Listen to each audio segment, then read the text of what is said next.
Hello students, welcome back to my channel. I am Kushal and in this video I am going to explain you the poem Road Not Taken by Robert Frost. This poem was first published in 1916 and was composed by Robert Frost, who is considered one of the greatest pastoralists of all time. He was an American poet who focused especially on rural life of America. इन्होंने ज़्यादातर की जो poems हैं वो ग्रामीण जीवन और उनके लाइफ स्टाइल के ऊपर लिखी हैं. इस पोएम में जो कि हम पढ़ने वाले हैं द रोड नॉट टेकन, इन्होंने जिक्र किया है एक डायलेमा का जो कि वो फेस करते हैं इस पोएम में. कहीं ना कहीं ये डायलेमा इनकी अपनी लाइफ का है जो कि इन्होंने सिंबलाइज किया है इस पोएम में एक जंगल के व्यू में. तो आइए जानते हैं कि इस पोएम में क्या है और लास्ट तक देखिएगा ताकि इसका जो मैसेज है वो आपको अच्छे से मिल सके. तो let's start our poem the road not taken by Robert Frost. The road not taken composed by Robert Frost. Two roads diverged in a yellow wood, and sorry I could not travel both, and be one traveler long I stood and looked down one as far as I could to where it bent in the undergrowth. Two roads diverged in a yellow wood and sorry I couldn't travel both. ये आपकी poem की starting lines हैं और इस poem में poet जो है एक जंगल में आगे बढ़ रहा होता है और जंगल जो है वो सूखा हुआ है जो कि बता रहा है हमको कि ये जो मौसम है वो ऑटम का है. और इस सूखे हुए जंगल में जब वो आगे बढ़ता है तो उसे अपने रास्ते पर दो रास्ते डाइवर्ज होते हुए दिखाई पड़ते हैं.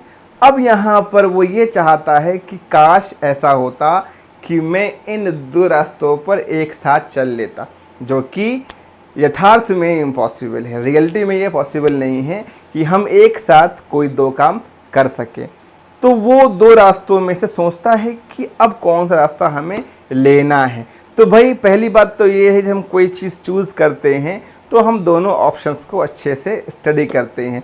तो पोइट ने वही किया, बी वन ट्रैवलर. वो भी एक यात्री की तरह वहाँ रुक गया और रुक करके बिल्कुल डीपली दोनों रास्तों को ऑब्जर्व कर रहा है कि भाई रास्ते कौन सा बेटर रहेगा हमारे लिए. तो वहाँ पर जब वो खड़ा होकर के देखता है तो कंटिन्यू देखता है, जहाँ तक उसकी निगाह पहुँच पाती है वहाँ तक वो उन रास्तों को देखता है और बाद में वो निर्णय लेता है कि उसे कौन सा रोड चूज़ करना है.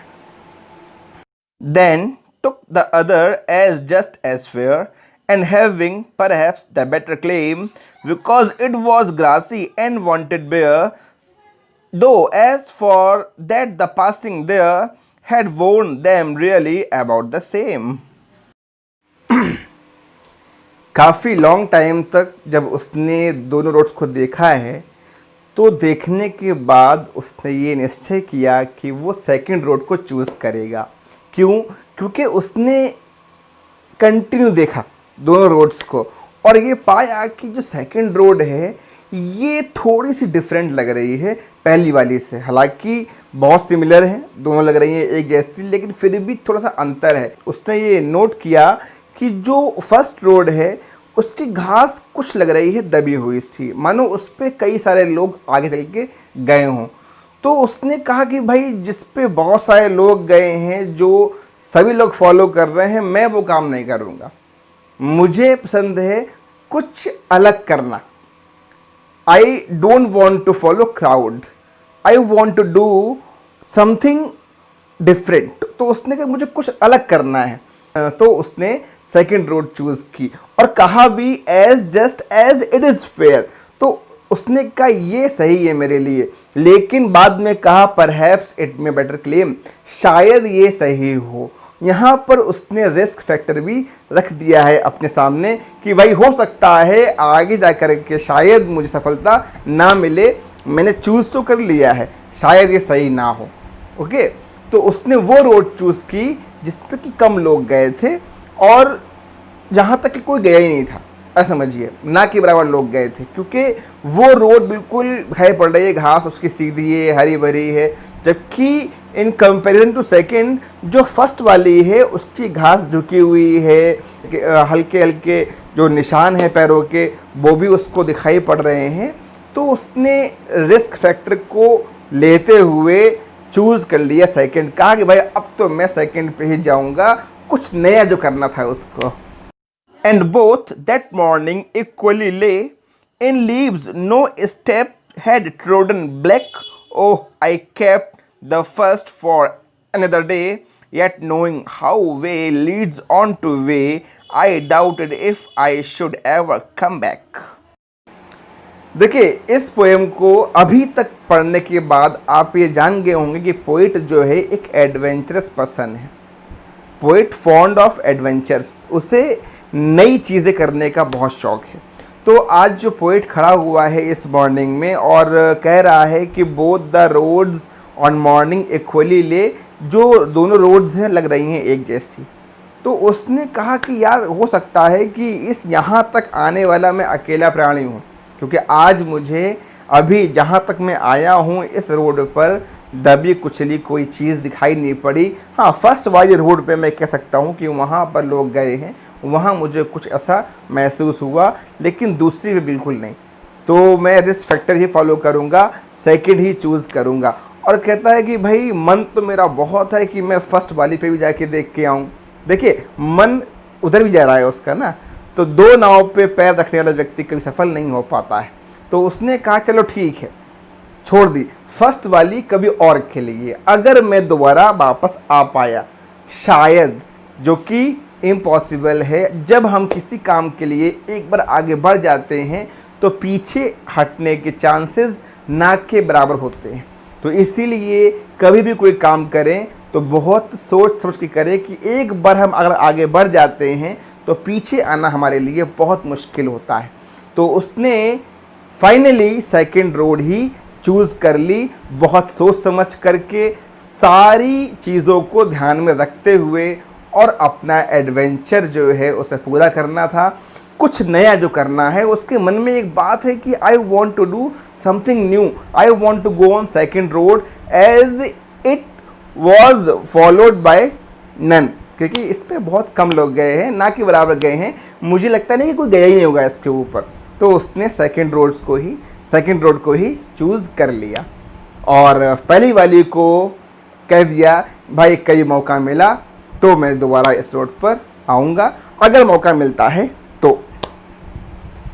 I shall be telling this with a sigh, somewhere ages and ages hence, two roads diverge in a wood, and I took the one less traveled by, and that has made all the difference. देखिए, ये जो last stanza है इस poem का, ये बहुत ही interesting है। क्यों इंटरेस्टिंग है? क्योंकि यहाँ पर जो मैसेज है वो मिलने वाला है इस पोएम का। देखिए, पोइट ने एक बात कही, I shall be telling this with a sigh. कहीं ना कहीं उसको ये कहते हुए बेचैनी हो रही है कि यार मैंने सेकंड रोड चूज़ कर ली, ठीक। और ये जो फैसला है, ये जो फैसला लिया है सेकंड रोड चूज़ करने का, वो कह रहा है कि जब भी मैं कभी भविष्य में इसके बारे में सोचूंगा तो कहीं ना कहीं माइंड सेट जो मैंने किया था अपना पहले पास्ट में, उसका रिज़ल्ट जो मुझे मिला है उसको सोच कर मैं काफ़ी खुश हुआ करूँगा। क्योंकि जो उसको मिला है रिज़ल्ट, वो क्या मिला है, उसने कहा कि भाई मैंने सेकंड रोड चूज़ की, और सेकंड रोड चूज़ करने के बाद में लाइफ में बहुत बड़े बड़े चेंजेस आ गए। That has made all the difference. वो जो सिलेक्शन था सेकंड रोड का, उसी ने सारा और बहुत बड़ा अंतर उसके जीवन में ला दिया। वो अंतर क्या था? देखिए, वो अंतर ये था कि अगर मैं आपको बताऊं तो आप ध्यान करिए, मैंने कहा था सबसे पहले कि ये पोइट की रियल लाइफ का एक्सपीरियंस है। तो उसने अपने एक्सपीरियंस को शेयर किया है और बताया है कि जो अंतर पड़ा है वो क्या पड़ा है। वो एक पोइट बन गया, एक जो कवि है वो बन गया। एक कवि बनना इतना आसान नहीं होता है। कवियों वाला जो दिमाग है वो हर किसी के पास नहीं होता है। बहुत थिंकिंग जो एबिलिटी है बहुत स्ट्रांग होती है पोइट्स की। तो उसने सेकंड रोड को चूज़ किया जो कि इतनी आसान नहीं थी, और डेस्टिनेशन है उस रोड की, वो कहाँ पहुँचती है, वो है आपकी उसका पोएट का बनना। सेकंड रोड चूज़ की, वो पोएट बन गया और जीवन में उसको बहुत बड़ी सक्सेस हाथ लगी है, जिसके लिए हम उन्हें आज भी जानते हैं। हम टीचर्स और आप स्टूडेंट्स आज भी उनको पढ़ रहे हैं, पढ़ा रहे हैं। उनका जो कंट्रीब्यूशन है लिटरेचर के लिए बहुत बड़ा कंट्रीब्यूशन है, जिसको कि हम अवॉइड नहीं कर सकते। तो देखिए जो मैसेज है वो क्या है, जब तक आप कुछ नया नहीं करेंगे, मैं ये बिल्कुल नहीं कह रहा हूँ कि जो दूसरे लोग काम करते हैं वो अच्छा नहीं है। देखिए फॉलो करना एक अलग बात है और अपना एक रास्ता बनाना अलग बात है। देखिए फॉलो करना, भाई किसी को हमें पता है कि ये रास्ता है, इस पे चल के ये सफल हुआ है, हम चल देंगे इसके ऊपर, लेकिन चांसेस बहुत कम होते हैं सफलता के इस तरीके से कि कॉपी करने से कोई मतलब नहीं है कि आप कॉपी करके आगे बढ़ रहे हैं, उससे क्या होगा, कहीं ना कहीं आप मात खा ही जाएंगे। देखिए कहीं ना कहीं आपको डिफीट मिल जाएगी अगर आप कॉपी करते हैं। तो अगर आप अपना रास्ता खुद बनाते हैं, if you make your own way you will definitely get success. अगर आप अपना रास्ता पॉजिटिव अप्रोच से बनाते हैं, कुछ नया करने की इच्छा है आपके अंदर, तो मेरी बात ये मान लीजिएगा कि आपको सफलता मिलेगी ही मिलेगी। कोई गुंजाइश ही नहीं है कि आप सक्सेस ना ले पाएँ। अगर आप पॉजिटिव अप्रोच से आगे बढ़ रहे हैं, आपके दिमाग में नए आइडियाज़ हैं, आप इनोवेटिव हैं, आपकी सोच इनोवेटिव है, आप कुछ नया काम करने जा रहे हैं जो कि वास्तविकता में बहुत अच्छा होने वाला है आपके हिसाब से, तो ज़रूर करिए उसको। कुछ भी नया करना जो कि अच्छा है उसमें कुछ सोचने विचारने की बात नहीं है। हाँ, थोड़ी सी घबराहट तो होती है कि हम आगे बढ़ रहे हैं कुछ नई सोच के साथ कि लोग क्या बोलेंगे। देखिए लोग क्या बोलेंगे उसकी बात छोड़ दीजिए, ठीक है, आपने क्या करना है, आपने किस तरीके से आगे बढ़ना है उसको देखिए। क्योंकि जब तक आप अपना माइंड सेट नहीं करेंगे तब तक आप कुछ नहीं कर सकते। सबसे बड़ी चीज़ ये है, पहली चीज़ ये कि अवॉइड कॉपीइंग। दूसरों को देख करके उन्हीं के रास्ते पे चलना आप छोड़ दीजिए। You have to create your own way. अपना रास्ता खुद तय कीजिए, सफलता आपको ज़रूर मिलेगी। इस पोएम में एक इतना बड़ा जो मैसेज है, लाइफ चेंजिंग मैसेज है, अगर ये आप फॉलो करते हैं तो definitely you will change your life. Confirm आपके जीवन में बदलाव आएगा ही आएगा। ये बात लिख लीजिए, 100% आपको सफलता मिलेगी अगर आप पॉजिटिव माइंड को लेके आगे बढ़ते हैं तो। Thank you. अगर ये पोएम आपको अच्छी लगी हो तो प्लीज़ ढेर सारे लाइक्स ज़रूर करिएगा। Thank you all.